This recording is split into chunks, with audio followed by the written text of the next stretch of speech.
shabu shabu waaw supérieur shabu shabu teg ci kaw yëkkëri so yi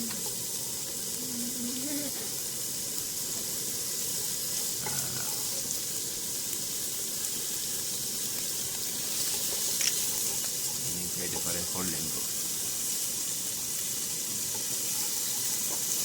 ñànkatam bi nag tout le temps mu ngi ama comme Casamance rek waaw lii mooy wàllu wér-gu-yaram bi daal si la voilà si loolu la sukkandiku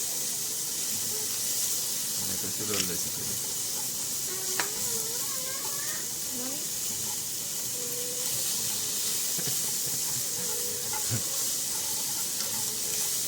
xool leen ko nii lay def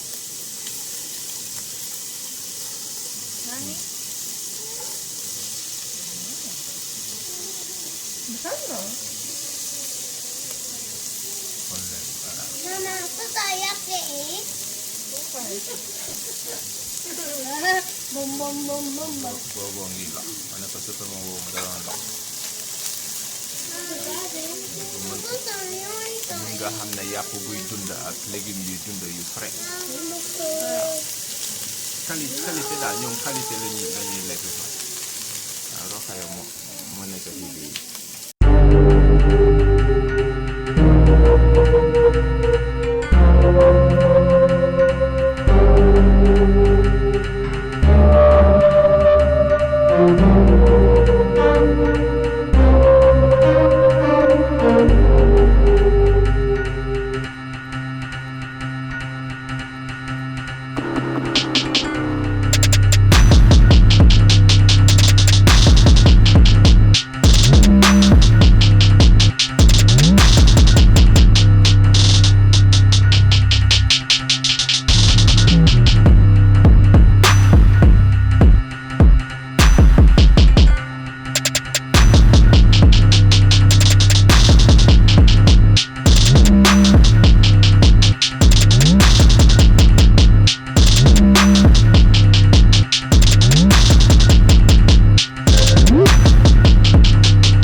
de moi mais nekkul fierté bi nga xamante ne ni moom la ñuy wax maanaam sama dignité préserver ko je pense que loolu kenn du ma ko tere on ne va pas m'en vouloir pour parce que damay préserver sama dignité sama ngor je souffre nag parce que booy dundee comme ni may dundee da ngay souffrir tu es fatigué soo waxalee te yàlla rek tax quoi alors souvent j'ai pensé à la mort de Sidi Lamine xam nga ma ne est-ce que moi je vais pas mourir ainsi certes nee nañu Sidi Lamine accident la oto la boo xamante ne da doon saaraan xam nga dafa fàtte woon xaw ma lan frein à main des choses comme ça mu xëccan oto bi pour mu bañ a dal si ay sëtam wala si ay doomam xam nga ba xam nga mu jële si feebar boobu mu jële noonu quoi mais man dama jàpp ne Sidi Lamine ni mu doon bañee xam nga bañ yooyu nga xamante ne moom mu doon bañ xam nga day dee à petit feu quoi li ñuy wax mourir à petit feu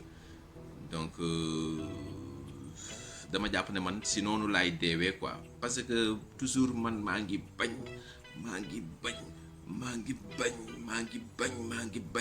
bañ parce que jamono dafa tërëri léegi doomu aadama yi dañu lay bëgg xam indil ay jafe-jafe xam nga indil la ay problème xam nga nekk ay égoïste nag ba pare bëgg nga topp seen ginnaaw mais man toujours maa ngi bañ mais j'en souffre quand même parce que la masse xam nga elle est énorme quoi ñi nga xamante ni ñoom lay xëccoonteel dañu bari tellement que des fois je me sens fautif mais ku nekk rek damay xool li ñu boole sama diggante man ak yow ma ne du ma am kersa pour wax nit ñi ne li moo xew si jamono jooju nag nit ñi ñoom ñooy juger ñu xool lii il le fallait mais c'est un peu bizarre waaw c'est un peu bizarre des fois da ngay jàpp ne des fois ça m'arrive de dire que est-ce que c'est pas du mysticisme est-ce que du mystique est-ce que du loo xamante ne ni dañ ko def pour jaxase ma ak nit ñi wala xam ne des fois ça me traverse l'esprit mais après boo xoolee li nga xamante ne ni moo la boole ak ñi ñooñu noonu ku nekk da ngay wax ne lii su ma doon yow comme ni nga def noonu laay def quoi donc lu si nekk rek dafa am raison quoi te lu si nekk dama téye raison bi tax ma comporté woo comme ni ma comporté woo ma jàpp ne on ne peut pas dire toujours que j'ai raison mënuma toujours ma wax ne man maa raison peut-être que j'ai tort mais dans ma tête daal j'ai raison comme je peux avoir tort aussi mën naa am ne man maa nekkul si dëgg quoi mais quand le moment sera venu tout s'expliquera dans mon livre bi nga xamante ne ni ça sera le premier livre audio si àddina bi. Voilà, comme vous venez de le voir, ils sont deux, mais deux causes nobles, mais deux causes différentes. Toujours la valeur. Vous savez, un homme de valeur, c'est un homme pétri d'honneur. Si vous avez de l'honneur, rien ne peut vous ébranler dans la vie. ngor rek moo jommal tubaab ab tubaab nee na ki amee ngor rek kookooy ki ma jommal. If you know where you're coming from, si tu sais d'où est-ce que tu viens, à chaque fois que tu te perds, tu vas y retourner. Gis nga su fekkente ne ni yow xam nga fi nga jóge bokkut ak ki nga xamante ne ni il se cherche dafay seet moom kanay kan ko boole fan lan mooy kan moo tax mu doon kan ana moom mooy kan. Say maam ñoo ngi fi say bàjjen ñoo ngi fi ñoom saay bu ñu xëyee rek dinañu lay fàttali yow yaay kan géwélu juddu bi tamit di ko nodd saay su nekk di la fàttali yow ki nga doon bokkut ak ki nga xamante ne ni moom ak dundam mu ngi yem ci papam ak yaayam ak xaj bi kese bokku leen abadan. Distinction, discernement. Des fois des choses nous différencient. Vous vous posez beaucoup de questions sur ma personne. Vous savez pourquoi Qu'est-ce que vous avez besoin? Quel est votre rêve? Qu'est-ce que vous voulez devenir? Qu'est-ce que vous voulez avoir? Qu'est-ce que vous appelez richesse? Qu'est-ce que vous appelez honneur? Tout ce que vous prétendez être honneur peut l'être, bien sûr. Les valeurs que vous incarnez, j'avoue que ce sont des valeurs. Vous avez raison de défendre ce que vous défendez. Vous avez raison. Vous avez vos raisons de vivre ce que vous vivez actuellement. Comment vous le vivez? Comme vous le sentez. Pourquoi dois-je vous obliger à vivre comme moi? Pourquoi dois-je vous obliger à être comme moi, à penser comme moi, à faire comme moi, alors que nos âmes ne sont pas les mêmes? Écoutez bien, je ne force personne à être comme moi ou bien à faire ce que j'ai fait. Non, mais j'ai dit l'honneur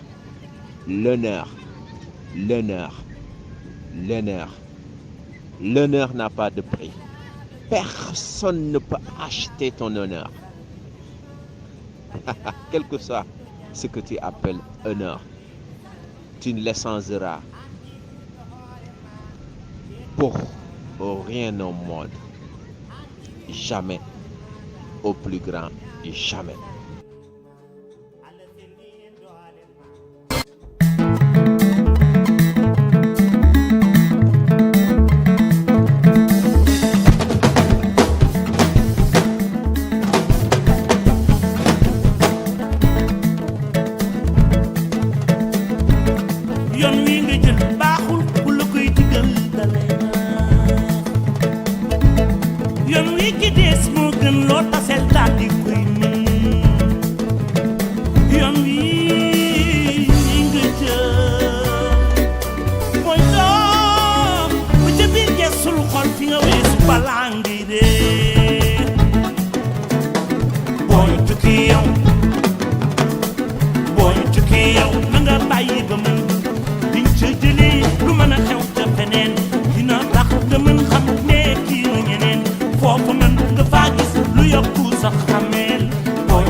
Voilà, donc tey 8e mois le 7 donc ma bàyyi fii si Aleti Foods donc jeexal naa fi 2015 maa ngi fi duggoon bi Macky Sall jëlee nguur gi tey laa fi jeexal si jàmm ak salaam dama bàyyi.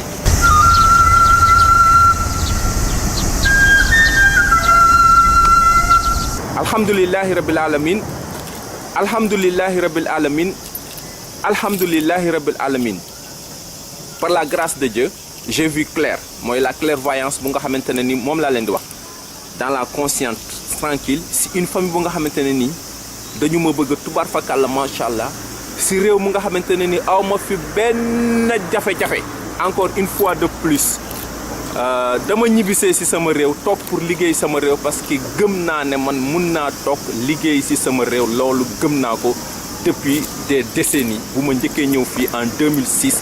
Te fait 3 mois la gis la clairvoyance boobu nga xamantene ni mooy gis-gis bu leer alors ma gëm ne man donc war naa mën a dellu sama réew donc mine de rien ça fait 9 ans donc 13e étage la ñu ma jëndal immeuble bu nga xamantene ni ça nous appartient ñun ñoo ko moom donc je vis bien modeste à part j'ai pas besoin de vous dire ce que je vis mais c'est juste pour vous dire que ne nekkul dama sonn fii dama naxami awma lu ma lekk dama ñàkk ay këyit way tay ma dee déedéet je suis choyé dañu ma bëgg tubaar fa kàlla macha allah ma réfléchir xool xalaat gis bu baax ne réew mi nii boo fi nekkee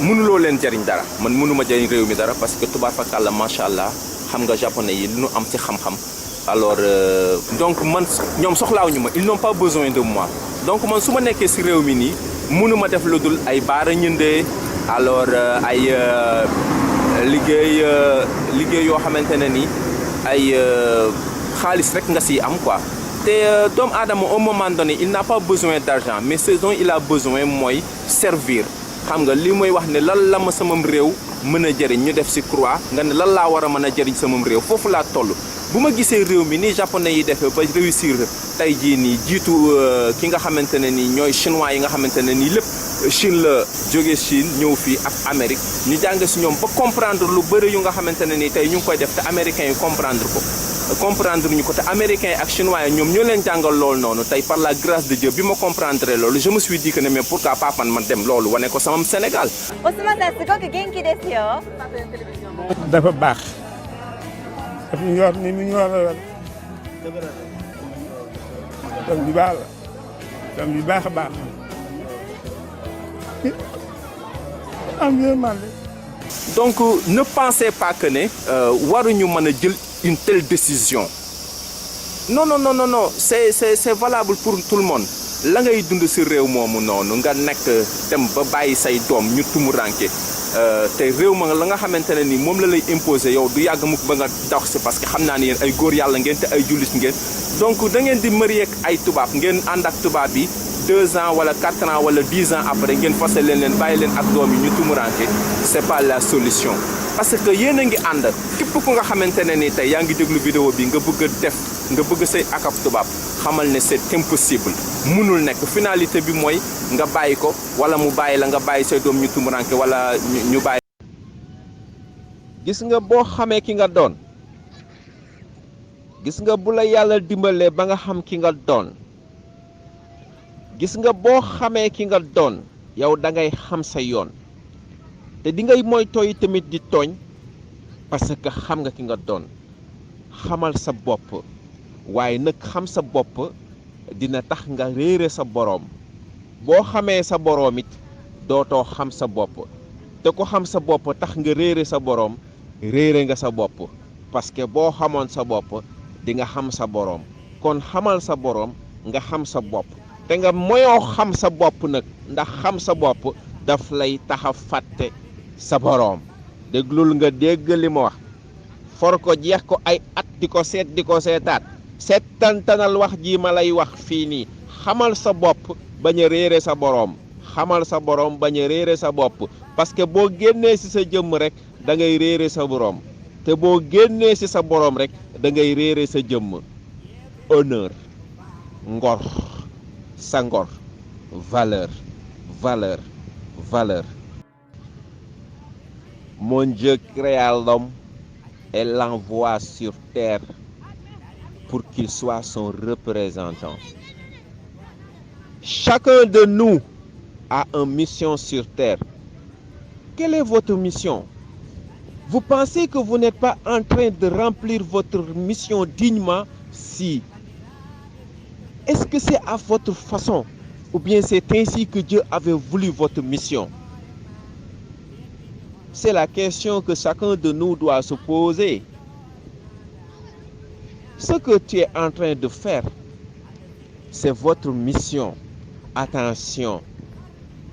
Présentement, mon âme, mes pensées, peut-être vont me pousser à me croire grand. Quelqu'un différent des autres. Le meilleur, le capable. Non, je m'en veux des fois d'avoir porté ce fardeau. Je vous l'ai dit, je souffre, j'en souffre. Je souffre, j'en souffre. Je n'y peux absolument rien. J'ai tant essayé, j'ai beaucoup essayé de sortir de ce carapace, d'être moi-même. Mais, en fin de compte, je deviens toujours moi-même. Donc, ça me fait penser à ce que me disait toujours mon ami. Reste toi-même. Je suis toi-même. Je suis moi-même. Il me dit, je ne peux pas être toi-même. Je suis moi-même. Donc, reste moi-même. Koji, il est lui-même. Et je pense qu'il restera lui-même.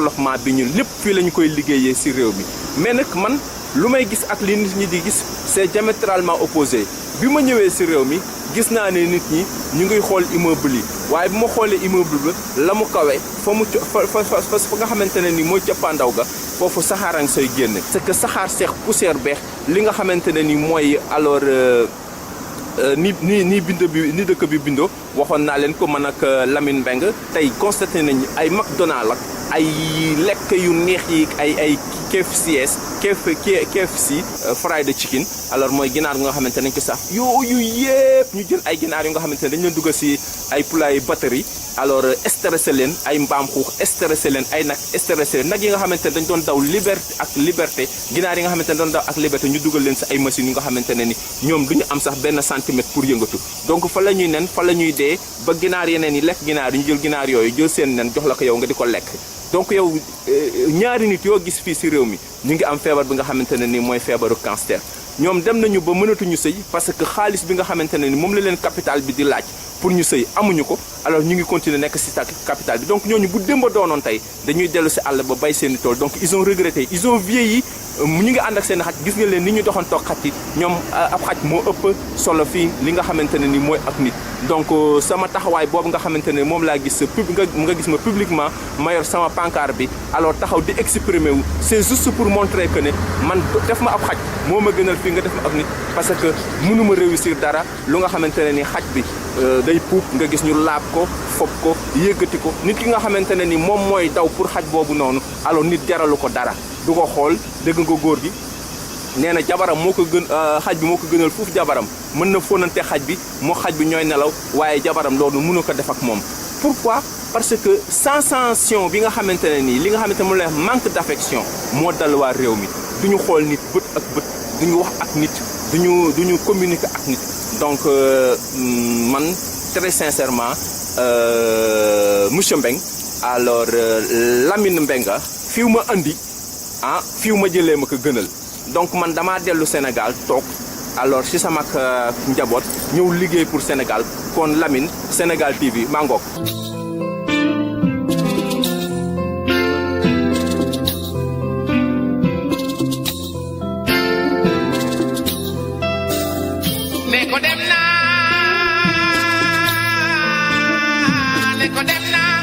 Ne me quitte pas, il faut oublier, tout s'oublier, qui s'enfuit déjà, oublier le temps, les malentendus et le temps perdu, à savoir comment oublier ces heures qui tuent parfois à coup de pourquoi le cœur du bonheur ne me quitte pas. Je suis dans l'avion, j'ai donné mes papiers. Alors voilà, japonais yi amatuma ak ñoom benn relation jox delloo naa leen kayit ñu ma joxoon.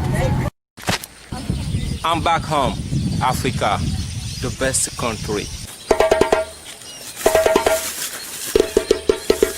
Africa, Sénégal. So.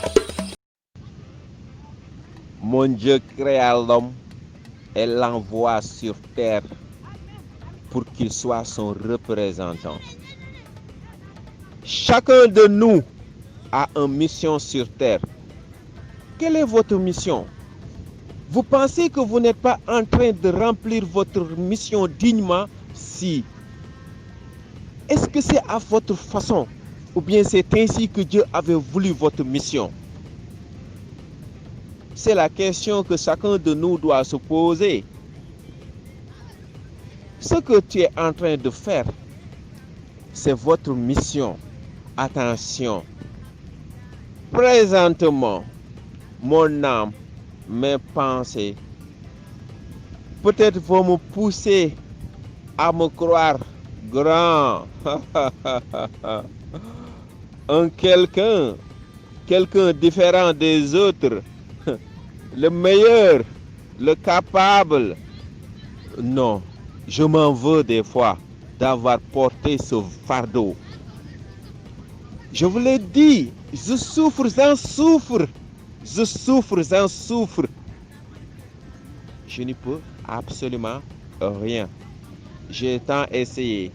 j'ai beaucoup essayé de sortir de ce carapace, d'être moi-même. Mais, en fin de compte, je deviens toujours moi-même. Donc, ça me fait penser à ce que me disait toujours mon ami. Reste toi-même. Je suis toi-même. Je suis moi-même. Il me dit, je ne peux pas être toi-même. Je suis moi-même. Donc, reste moi-même. Koji, il est lui-même. Et je pense qu'il restera lui-même. Pour ceux qui me posent souvent la question, est-ce que tu aimes ou bien est-ce que tu détestes les blancs, les toubabs comme on dit, les occidentaux, le colon? Je vais revenir un peu en arrière par rapport à ce que j'ai dit tout à l'heure. J'ai dit chacun son âme. Et je ne me doute nullement pas que ma façon de penser, ma façon de voir les choses, c'est ainsi que Dieu m'a créé pour que, je ne dirais pas que je me différencie des autres. Il se pourrait que si je me cherche ou bien je tends la main pour demander qui sont mêmes idées que moi, peut-être je vais en trouver beaucoup plus que je l'avais pensé, peut-être. Mais je me suis posé beaucoup de questions par rapport à la vie actuelle que nous vivons, 21e siècle. Le colon, il était là. Mais pourquoi doit-il continuer à nous manipuler? Pourquoi devons-nous être toujours derrière le colon? Tout à l'heure, j'ai vu sur YouTube, on m'a montré une vidéo parlant d'une paysanne qui apprenait un médecin français comment entretenir les enfants dans la forêt. Ce médecin français était impressionné des leçons que la dame lui donnait parce que c'est son domaine. La dame, elle est villageoise, elle est née en Afrique. Elle n'est jamais sortie de l'Afrique. Elle a vécu ici. Alors, pourquoi le blanc puisse connaître mieux que la femme ce qui se passe ici? Pourquoi donc l'Occident puisse continuer à nous contrôler jusqu'à présent alors qu'on est en Afrique? C'est la question que je me pose. Alors qu'on est aussi au 21e siècle.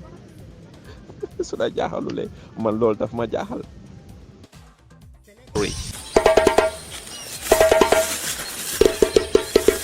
Africa, Sénégal. So, yutta tori ni shimashita. Ima, Sénégal, Africa no nishi ni imasu.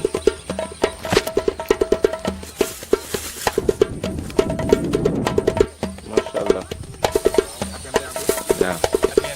Yow daal yaa ngi fii léegi Dakar daal waxoo si dara waaw.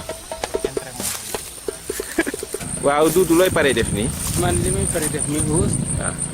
bi ma koy jimbat yet la woon ma gër ko jimbat ko ba léegi yet bi moo ma indi garab gi ba tey mën naa cee jëriñu moom laa bëgg a gas nii. saltige soxna si nan la tudd. Roqi. kañ lay ñëw moom. moom ca kanam. ban weer. jabo ko moom tam du ma wax ne ko weer bi lay doon nag. mais daal moom xam naa ne moom am na problème moom. mais pour ñu gën a xam Afrique ne am na ay valeurs yi nga xamante ne dañ ko valoriser wul nit ñi war nañu mën a ñëw toog fii liggéey Afrique parce que am na fi quoi. waaw Ousmane yaa ngi foofu ci Sénégal léegi da nga dindi sa rasay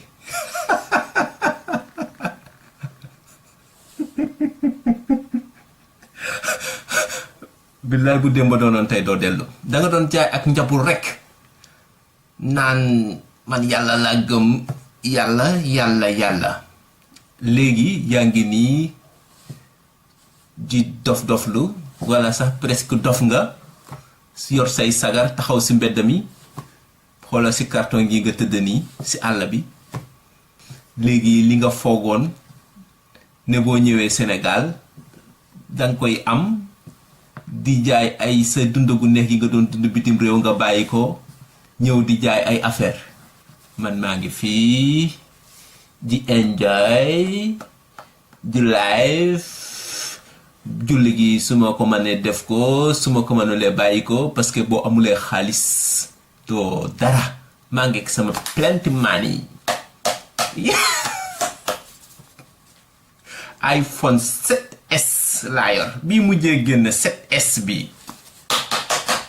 di dawal oto yu tooy ay moto yu tooy di ànd ak booy yu tooy la conscience est tranquille doful quoi nekkul dafa dof wala mu am ay rab wala foofu naxari wala mu am gaa yaakaar ko ak sa yeeg comporte xool beeg yooyu xool dañu xool rek xool leen ko bu baax il n'est pas fou du tout non pas du tout dafa am ambition rek dafa gëm boppam quoi mais nag gëm boppam boobu yàlla la si jiital wala ma jox la loxo boog ne la ci peet andiwaat la xoolal bëgg réew a ngi nii xam naa na bëgg ko nga toog fi nga toog tukki bu neex dem ba kaw asamaan laa nga tweeli naaw li ngay janoon mu lay neex boo dellu seey mu gën feneen booy tukki yow